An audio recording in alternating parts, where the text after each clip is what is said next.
And we use debit and credit cards, even apps on our watches and phones to pay for expenses because it's fast and easy. It's easy. Of course, but there are some times where cash is still king, and it's better to actually pull out your wallet and grab that cash. Cash discounts are up more than 60% since 2015. Who knew? Well, joining us today to talk more about this is CEO and President of DeWitt Dunn Financial Services, Cathy DeWitt Dunn. Cathy, good to see you again, my friend. Yeah, good morning, good morning. Good morning. So this is so interesting because I've gone into a lot of stores where they say we are now cashless. Yes. But you're saying some businesses are promoting these incentives to use cash. Where do we find them and why are they doing this? Well, first of all, they're everywhere right now because businesses are trying to really take a look at reducing their expenses, and the credit card companies are really charging a lot of fees. So every time you swipe that card, it's costing that business some money. And when we really look at it, businesses love cash because it actually helps them manage their money better, right?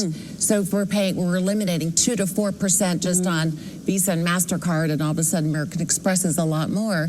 They want the cash. They really need the money. Do you think, where are some of the places, you mentioned some of the businesses who are offering this more and more, where are the places we should look for these incentives to pay cash? Yeah, there's a lot of small businesses actually that are doing that. And I will tell you that if you go online and you're paying your bills and you're checking out, you can see, wow, a convenience fee. Oh my goodness gracious. But if you end up taking and changing that and maybe having it drafted out of your account. So when we're talking about cash, we're not talking about loads of cash that we're running around town with, right? Okay, yes. So we can use cash as like a debit from our checking account. It could also be a debit from your actual debit card itself. But just trying to reduce every time we're looking at credit cards, take a look at what you're really paying. What's the most expensive form of payment? Yeah. Speaking of looking at how you pay. Well, credit cards in general, right? So like we just mentioned Visa and also MasterCard, but American Express is the fees are exorbitant. And you'll see that most businesses aren't taking American Express at this point. I noticed that. I know, all of a sudden, every time we go somewhere, it's like American Express is not the card to go to anymore. Interesting. Well, I was telling Hannah during the commercial break, I told you too, just this weekend, I literally just put more cash in my wallet. So I'm like, I need to carry cash. I found some cash at the house. I'm like, let me just put cash in my wallet because I haven't been carrying it.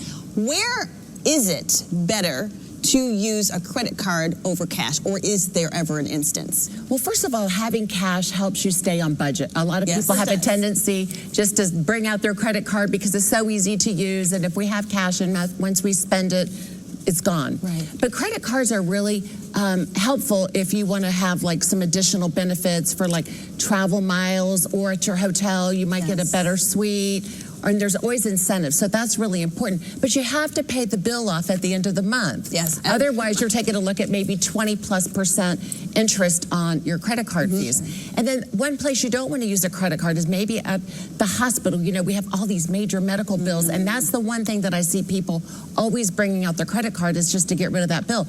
No, negotiate with the hospital or with your physician because they'll typically give you a cash discount, and then they'll have a payment plan. And then if you can't make the payment, call them because you're not going to be penalized. And if you put it on your credit card, 20-something%, if you miss a credit card payment, now all of a sudden your credit score has gone down. So there are times that you want to use a credit card and sometimes you definitely don't. So you said one thing, we were talking about cash, and that allows you to budget because it feels more real. Right. We were speaking about this before the segment. For the younger generation, we were speaking to somebody today who said to them, cash doesn't feel real. That doesn't feel like real money. To them, the card does because they're used to that. What would your advice be to the younger generation? You see it inversely. Well, I would say make sure you're paying off the credit card at the end of the month. And if you're not doing that, then you need to be looking at cash. Then it means your expenses are out of control. And here we are in the summer. Before you know it, Christmas is going to be here. So it all sounds great until at the end of the year, you're paid how much in finance charges? Too much. So I would just say back to the younger generation, if it works for you and you're paying it off on a monthly basis, great. And if you're not, you need to sit down and you need to have a budget. Right. And also on my website at DeWitt Dunn, I have a budget sheet, which is really great for everybody. Oh, that is great. Yeah, you know, and it just really helps you stay on track because we fall off sometimes, you know, from what we're spending and, you know, we're spending more than we're making. Yes. But we can jump back on the other side and get it under control because we just don't want to bring in the holidays, which will be here before you know it. Right around the corner. In debt. Yes. Yeah. Well, you always have such common sense advice, and a help for us. So we appreciate that. CEO and President of DeWitt and Dunn Financial Services, Cathy DeWitt Dunn, thank you again for being here with us. Thank you for having me again.